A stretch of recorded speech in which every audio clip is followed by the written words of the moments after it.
Let's get started and we can have more people coming as we speak. Good morning, afternoon, and evening, maybe, to everyone joining us here today. It's very exciting for us to run this webinar, particularly focused on language research. And before we start, I just want to quickly talk about what FindingFive is. Who are we, right? So we are an online experiment platform that are particularly good at creating experiments, right? So, and that will be the focus of the webinar today. And also, there are researchers who use our platform for running institutional participants, right? Imagine your undergrads in your university who need to do research studies for course credits. So we can serve as a replacement for Sona in that sense. And if you're interested, feel free to reach out to us. Occasionally, there are also researchers who need to run small non-urgent pilot studies, and they have used our platforms for recruiting public participants as well. You may not have heard of FindingFive before this, right? But we are actually kind of a dinosaur. We were founded as a nonprofit in 2018, and that's pre-COVID because we were already fans of online experiments before they became ubiquitous. We are an officially registered nonprofit in the United States, and we are financially supported by our research users. All of us working on FindingFive are actually volunteers, right? We kind of do this as a labor of love. And we are well connected to the research community. We have an advisory board that's recently formed, and we talk to those PIs on the board to know what the research community wants to guide us further, right? So in the spirit of the nonprofit, as we have promised that everyone in attendance at today's webinar will get a 1-year essential plan for free. You can check out the details of what this essential plan does for you on our website. But first of all, please make sure you are registered for this webinar, because otherwise we wouldn't have your email address to give you the redemption code, right? So I'm going to pause here for another 10 seconds. If you haven't registered, please take out your phone, scan the QR code, and go to the Google Forms to register.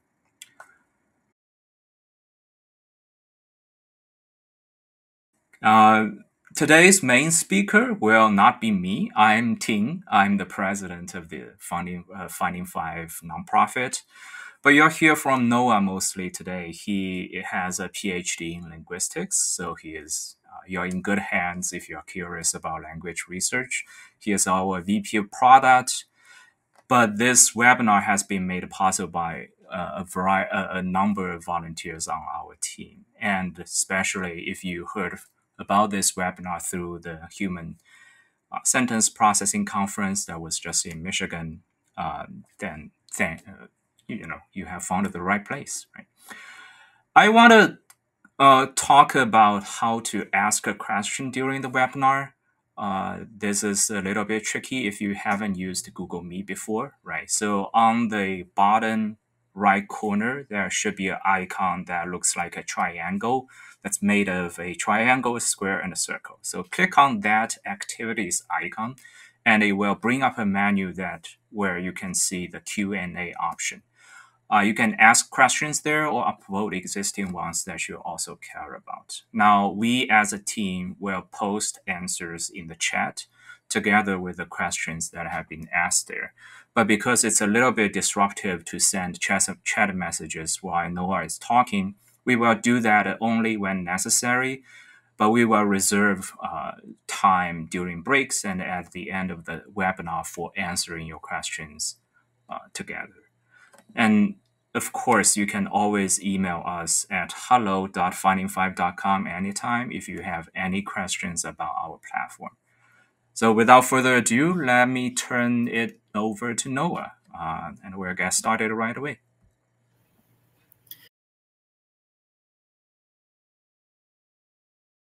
Hi, everyone. Thanks, Ting, for the introduction. I'm Noah.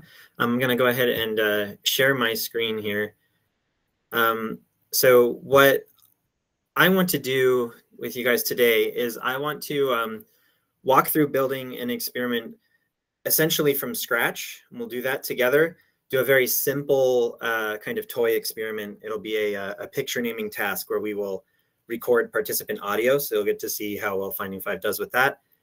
And after that, I'm going to show you a little demo that'll feature some reading study features like self-paced reading and also versions without participant interactions and so on. Before we begin, a couple things I want to point out. So what we're seeing right here is the study editor interface that we have at FindingFive. It consists of 4 component parts. So you can see trial templates, procedure, stimuli, and responses represented on the orange tabs. Oh, you can't see my mouse, can you? That's too bad.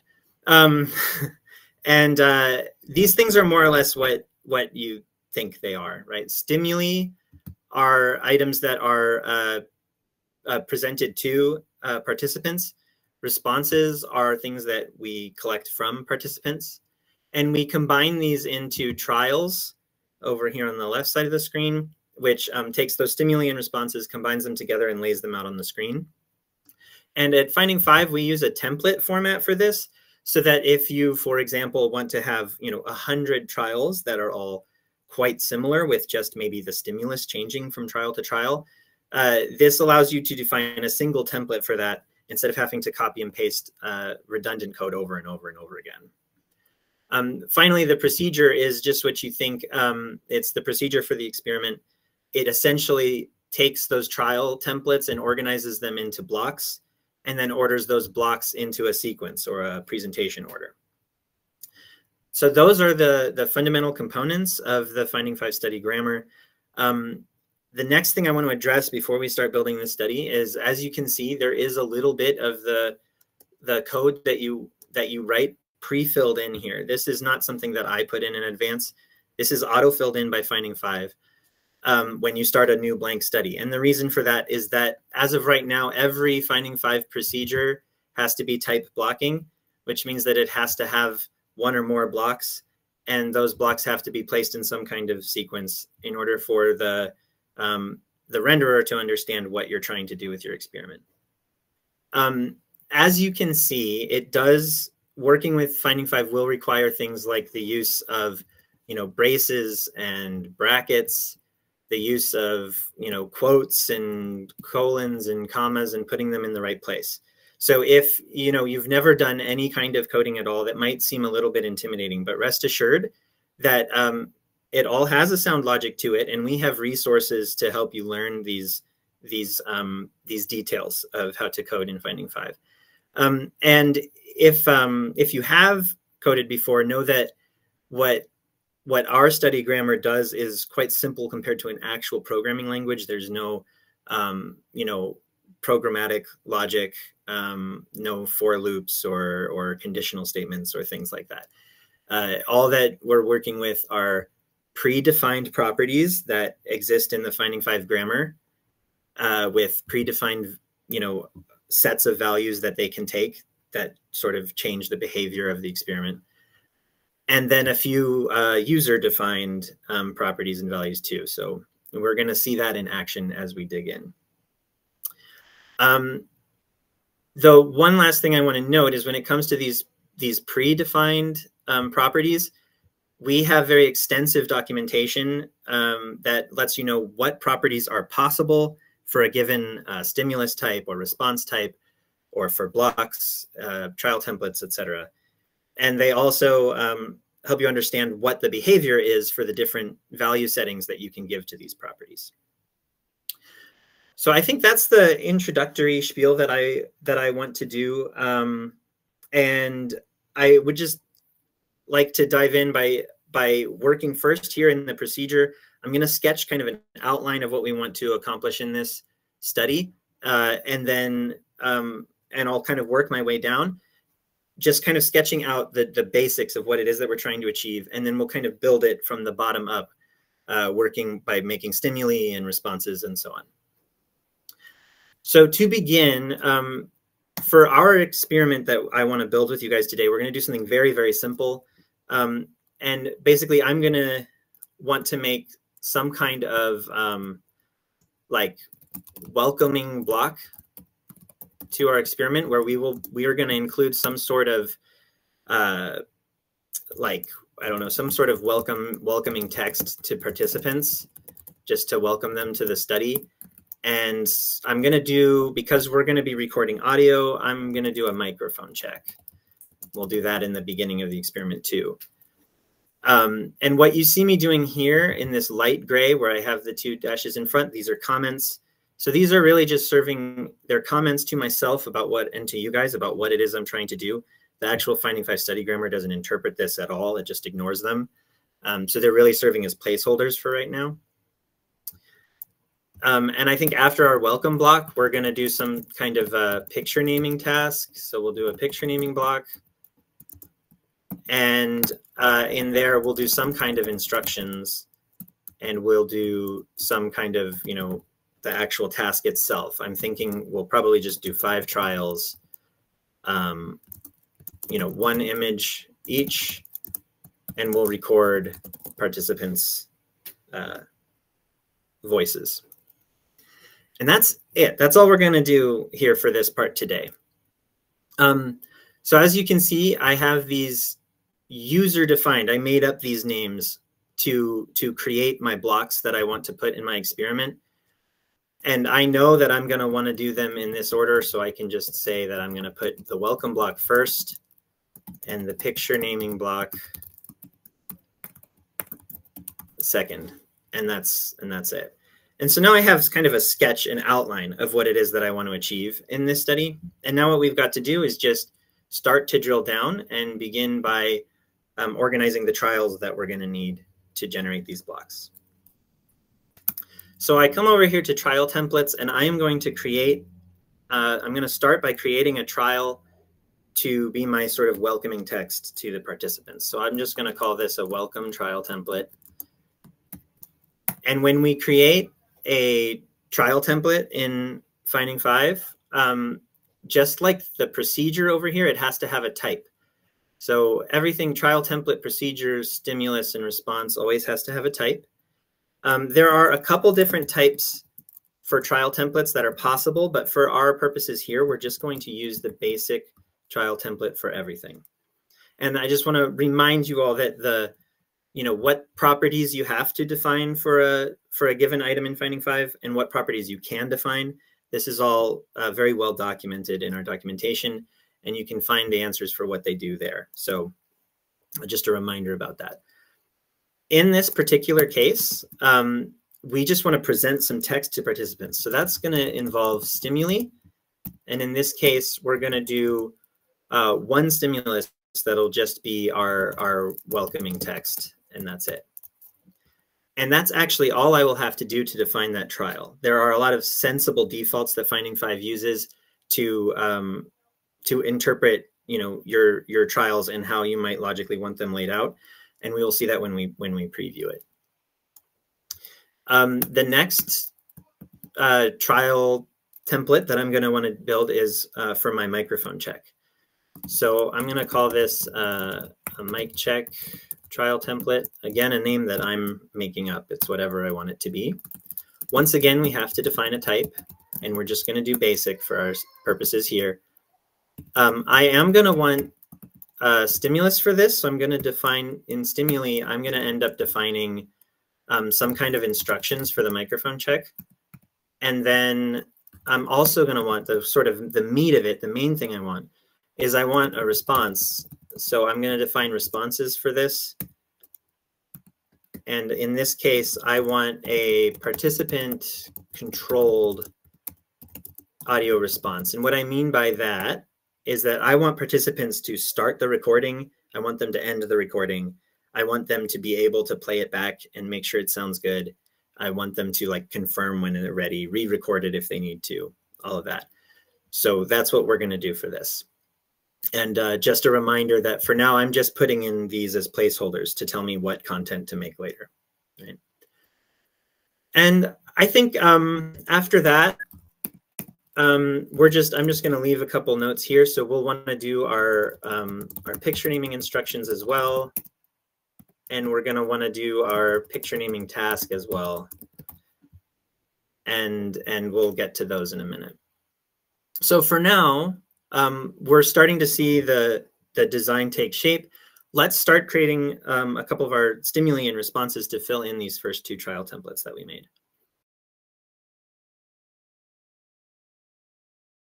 So I'm going to head over here to the stimuli section, and you can see that right now it's empty, and it says I can add stimuli manually or via a CSV file. For this first example, I think I'm going to add one manually, and then after that, we'll use a CSV upload to fill in the rest of the stimuli and make things go a little quicker for the sake of time.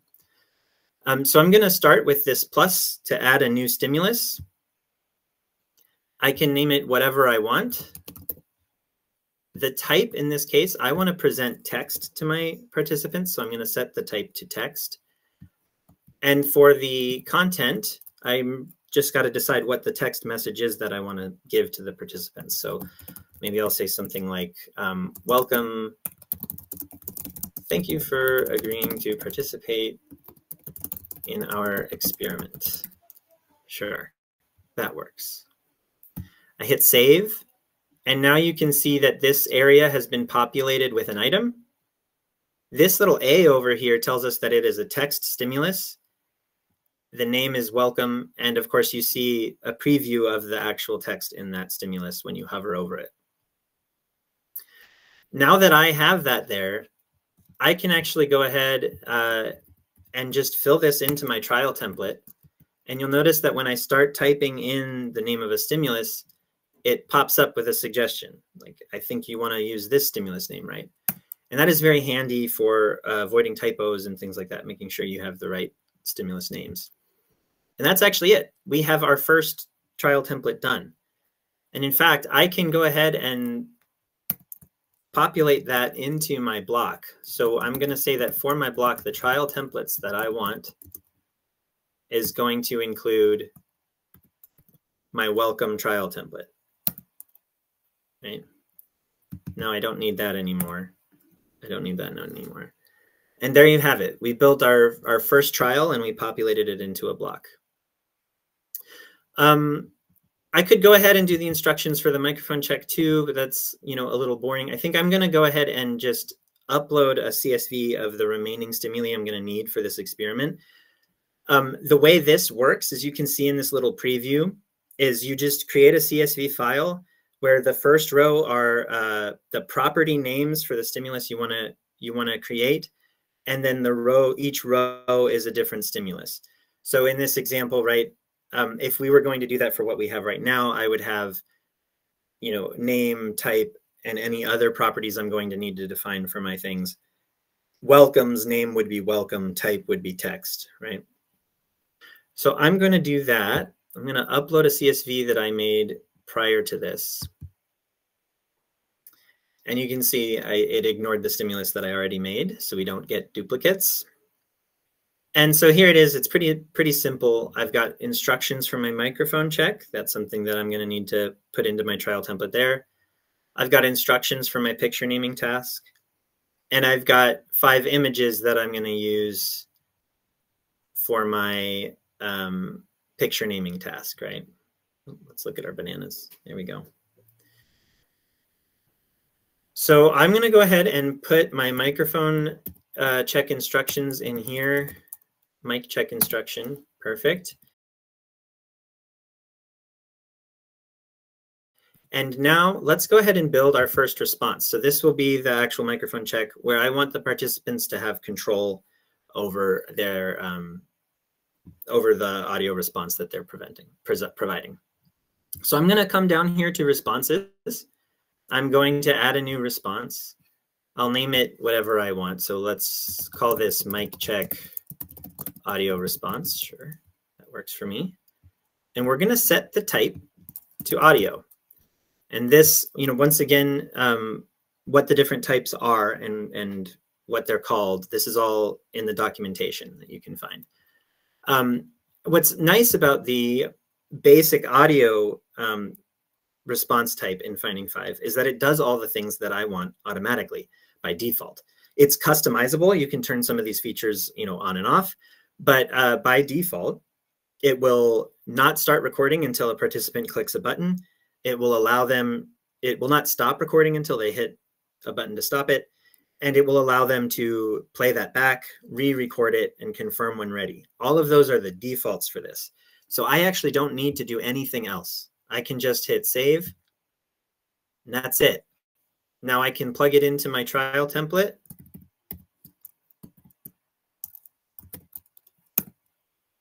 And just like that, I have my second trial template ready to go. So I'm going to actually add it in here, my mic check trial template, delete my comment placeholder.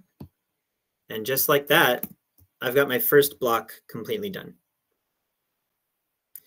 So let's go ahead and start working on our picture naming block. This is kind of the meat of it anyway. This is the fun bits. So for our picture naming instructions, I'm going to create a new template for that. So we'll just call it like picture naming instruction trial template, something like that. Once again, I have to set a type of basic for my purposes here. We want to present text instructions, so I need to define stimuli.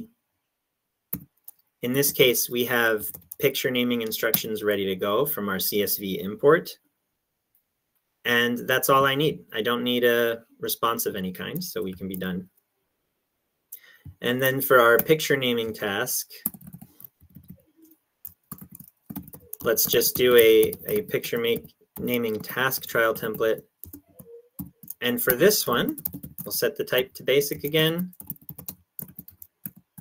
For our stimuli that we want to present, we're going to be presenting our images to participants. And we want to do them one at a time. It's important to note that what FindingFive does by default is it assumes if you give it a list of stimuli, it assumes you want one stimulus per trial by default. Now, there's ways, obviously, to put multiple stimuli on the screen together at the same time. We're more than capable of that. But the default interpretation is that if I list out my stimuli like so,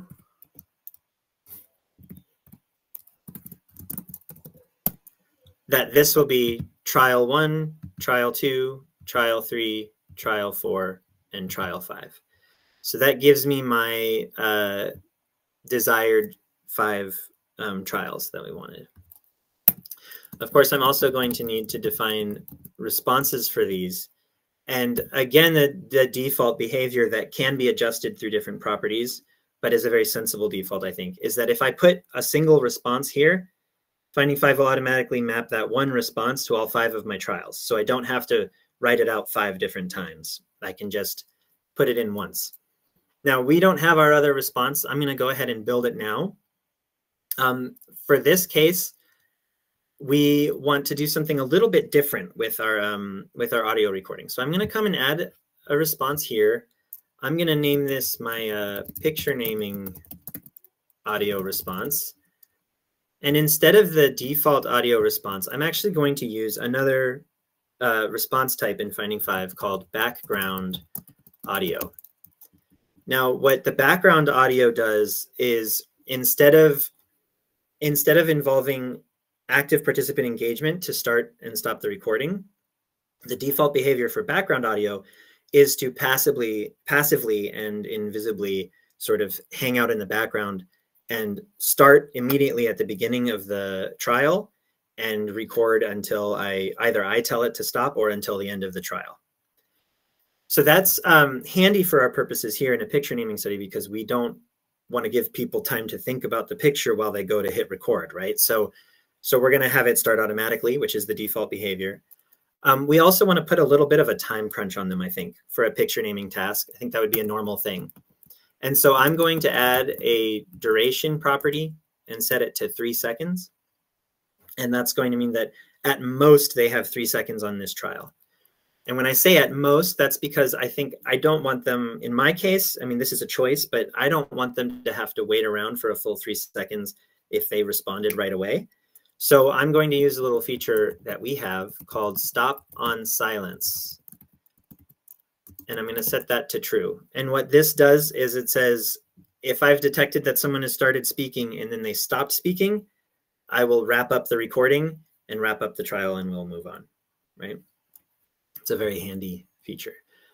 I also would like to take advantage of another feature we have called onset detection, which actually does something pretty neat. So it measures the amount of time from the start of this response. In this case, it'll be the beginning of the trial, up until the moment the person starts speaking, or there's some loud noise. If they're in a noisy environment, that can happen. But what it will do is it will automatically measure that and report it as a reaction time in my results output, so that I don't really have to go in and manually measure every single audio file for this. Now, you might want to, for example, if you're doing many, many trials for many participants, you might want to sample a subset of them and measure them manually and compare and make sure that you're, confident in the algorithm. But it's nice to have a consistent algorithm applying to measure that reaction time and pump it out for you automatically. It's a super handy feature, and it works very well. The last thing I want to do is I want to remind participants. I mean, I'm going to give them instructions, but I want to remind them that they are being recorded. So I'm going to include a volume visualizer and set that to true as well. And that'll be like a little bar of, showing the volume go so that they know they're being recorded. And I think that will work for our purposes. I just want to remind you one more time that which properties are available for a given response type and what they do are all, extensively documented, and we get quick links to them here that we can use to just pop over and take a look. In the interest of time, though, I'm not going to do that right now. So I'm going to save that response. I'm going to plug it in here, my picture naming audio response. And just like that, we've got our last two trial templates. I can plug them in to here. So I'll just make trial templates for my second block, and we'll do picture naming instructions and picture naming task, just like that. And that's it. We now have a fully built, it's a toy experiment, of course, only 5 trials here, but we have a full experiment here.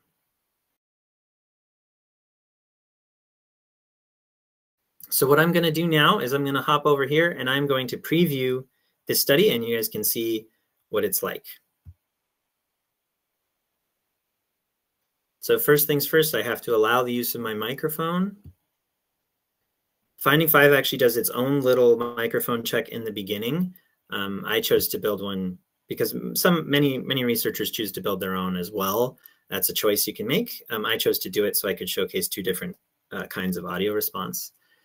Participants will also be presented with a consent form and all of that before they ever reach a screen like this. This is just our preview of the study, so we're getting a slightly different look than what the participants get. But once we begin the study, then we'll be seeing what participants would see. Okay, so here we have our welcome instructions that we made. By default, it's left aligned. You can see the font size there. These are settings that we can choose to adjust. And you'll also notice this continue button right here. So something important to note is that I did not put any response on this trial. So by default, the interpretation from FindingFive is that you want to present a continue button like this that the participant has to interact with in order to advance to the next trial when you don't set a response. And that's, I think, another handy thing that makes everything pretty easy. So here are our microphone check instructions. So we moved right on to our next trial template and our next trial. I'm going to go ahead and record myself now. Testing, testing. And as you can see, I can play it back. Testing, testing. And I could re-record if I wanted to, or I can go ahead and confirm the recording. And now you can see that these are the instructions for the actual picture naming task. You see a series of images. Your task is to name the item in each image as fast as possible. You'll have a maximum of 3 seconds per image, so act fast. So I'm going to go ahead and do this. So dog, ball, bananas, computer, tree. And then that's it. And every study ends with a closing slide like this one. And then we can go ahead and download our data.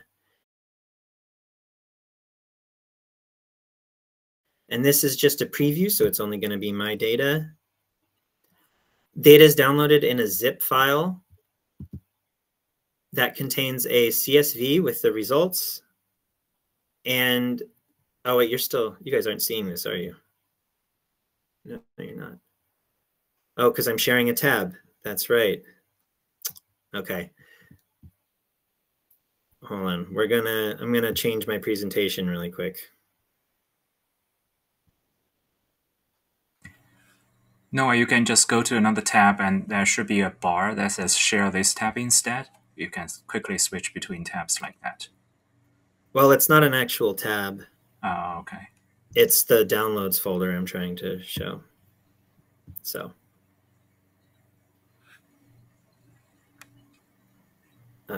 Yeah, okay. So yeah, so we have a results CSV file here, and then a folder containing the audio. And so these are the recordings that we got from me responding to those different responses. These recording names are found in the results file so that you can easily map them together. So now I'm going to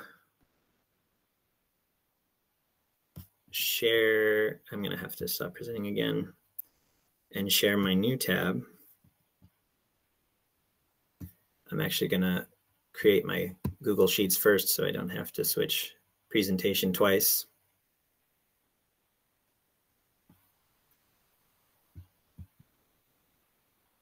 There it is. Okay, share that. And so the format of the results file, I might want to make this bigger, huh?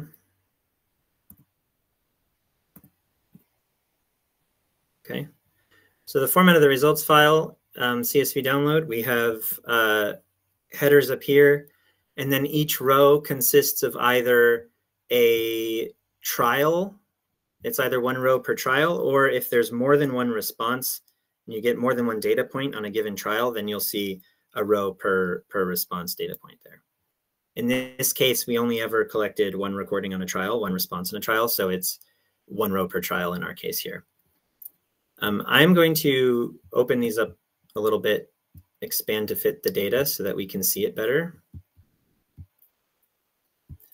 And I'm going to hide a few columns that we don't really want to talk about right now that aren't of particular interest. These are of more interest in an actual experiment, but in our cases, I'm more interested in the actual data of the results.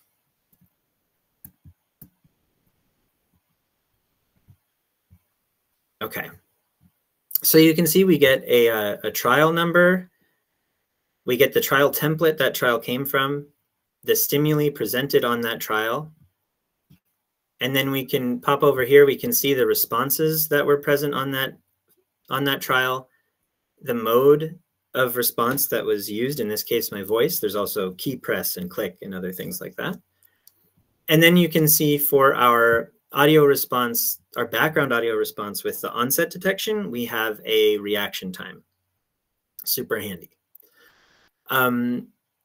Then you can see in the response value column, we see the actual names of the audio files so that you can map them to the appropriate rows in your data. There's a trial duration. How long did the participant spend on this trial in milliseconds? And of course, the reaction time is also in milliseconds. That's the reaction time to the specific response. And then there's an entire participation duration in seconds. So that's what the data look like. I think I'm going to go ahead and pause there and see if we have any questions or anything like that before I move on to showing the other study.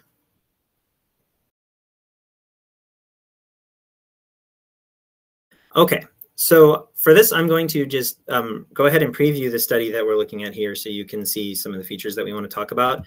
This demo focuses on our tokenized text stimulus, which is very handy for making self-paced reading studies and other things like this. So what is the tokenized text stimulus? The tokenized text stimulus is designed to present text content in an incremental manner with or without interactions from participants, like this one.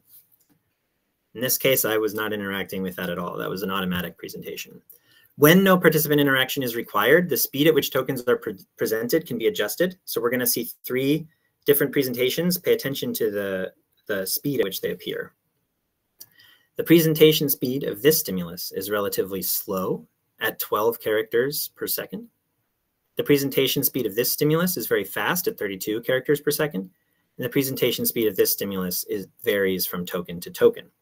These are all things that we can do quite handily with the FindingFive grammar. Alternative presentation modes include masked or singleton. So in the masked mode, you can turn on forward masking to get this nice effect of words moving across the screen like that. Finally, each token appears one at a time in the singleton mode, with all other tokens hidden.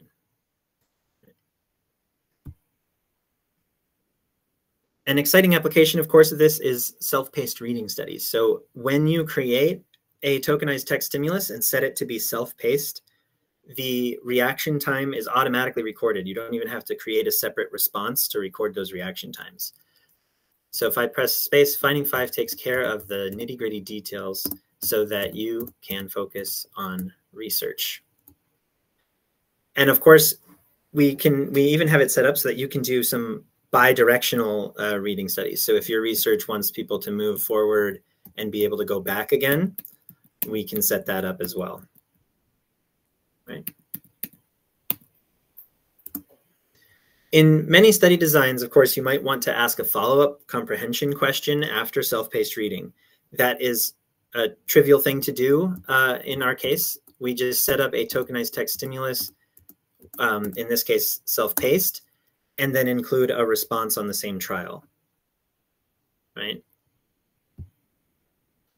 Now, there are other types of tokenized stimuli. This one here we were looking at was tokenized text, useful for self-paced reading studies, but you can also tokenize images or audio clips, and those information about all of these is available in our documentation.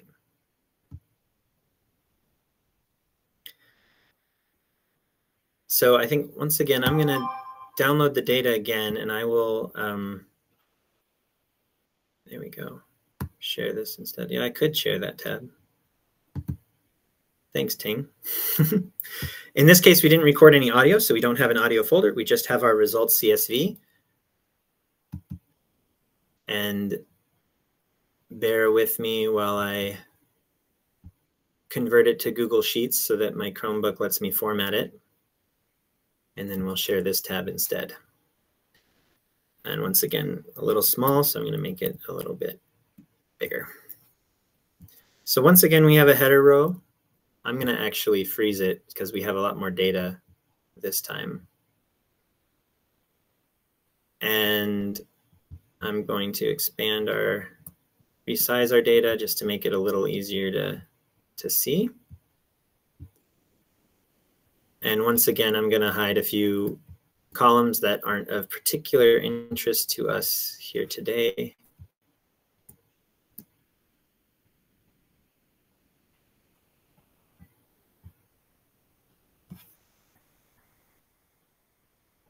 Okay.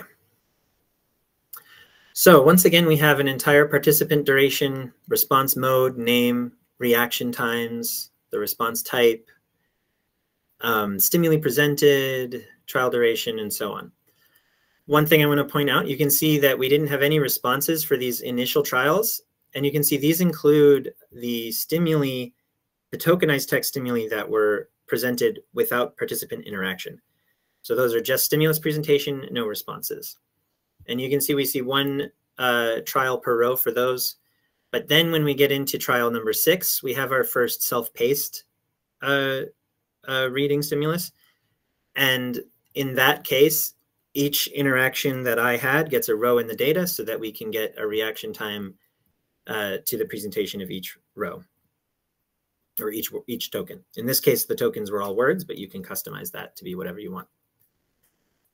And similarly, once we get to trial 7, this is where we had our bidirectional. You can see that we distinguish the response mode for forward and reverse directions.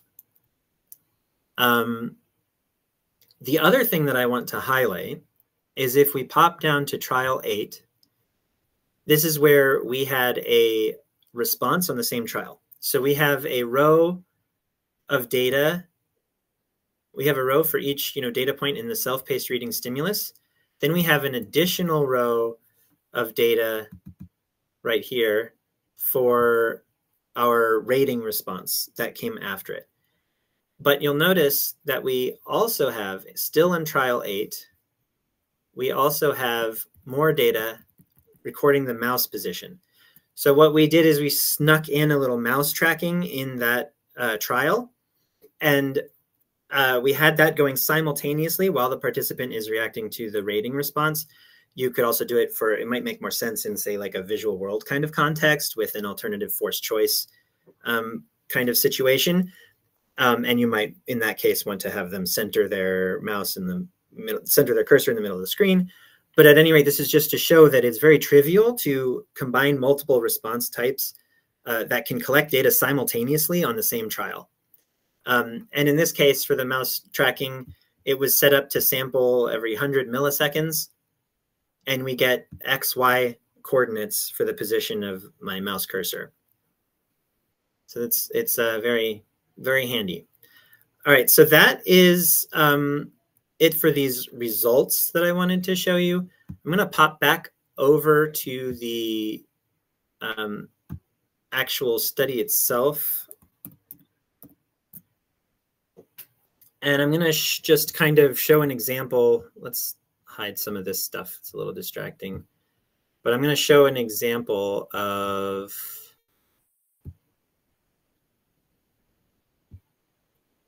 one of our stimuli. So let's do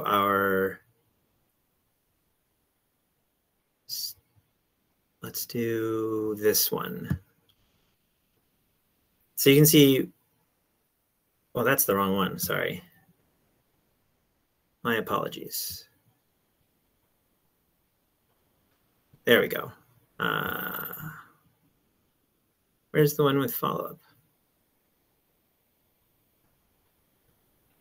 Forward SPR. Oh, it's this one. Okay. Apologies. So as you can see, the content to define a tokenized text stimulus is actually pretty straightforward. You just present what is the total text string that I want to present. And then if what you want are words, by default, FindingFive will break this up into tokens along the spaces. So it'll just by default do word-based tokens. You can customize this to be whatever you want. So I could, for instance, add a delimiter in there everywhere that I want there to be a break. And I could set a delimiter property to define that that's the character I want to use to break up my tokenized text stimulus. In this case, we saw that it was a tokenized text stimulus that was masked, and it had the forward masking on, and it was self-paced. And so we got our reaction time data just by having this property set to true. Now, that came over here in a trial template where it was presented with a simple text above it, followed by the tokenized text string on the same trial, and we controlled their location right here. And most importantly, I wanted to show that we had 2 different responses in addition to those tokenized text on that same trial presented simultaneously and collecting data simultaneously. And that's really all it takes to set up that kind of a thing in FindingFive. So it's a very powerful, the sort of modular grammar that we have is very powerful and very flexible. Okay, and I think that's all I really wanted to dive into. I want to make sure that we have time for any questions. Of course, if you guys don't have questions, there are other things I would be happy to talk about. All right, thank you, Noah.